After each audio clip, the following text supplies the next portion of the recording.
ሁለት በሽታዎች ናቸው ዋና ዋና በሽታዎች ሲጠቃለሉ የቀልብ በሽታዎች ሁለት ናቸው አንዱ ሹብሃ ነው ብዥታን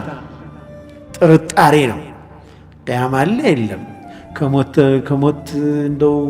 ሞቶ መቀስቀስ ይኖር እንዴ ብሎ መጠራጠር ያችን ሸይጣን ጣል ያደርጋል ሰውየው ላይ አላህ በርግጥ ለዚህ በሽታ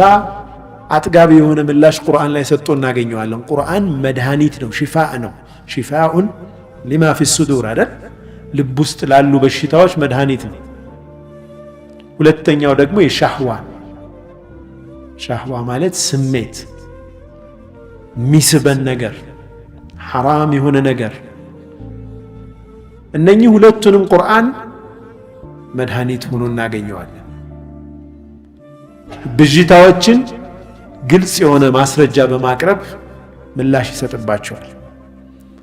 ሻህዋን ደግሞ በስሜት መሳብን ደግሞ ከስሜት ተቋቁመህ ወደኔ ከቀረብክ ጀነት አለ ስሜቱ አሸንፎ ከሄድክ ደግሞ ጀሃነም አለ ብሎ ሽልማትና ቅጣትን በማስታወስ ቁርአን ያክመናል ለዚህ ነው ቁርአን ጋር በጣም ቅርብ የሆኑ ሰዎች በሁለቱ በሽታዎች አይጠቁም በቀልብ በሽታ ያለ መጠቃት እድል አላቸው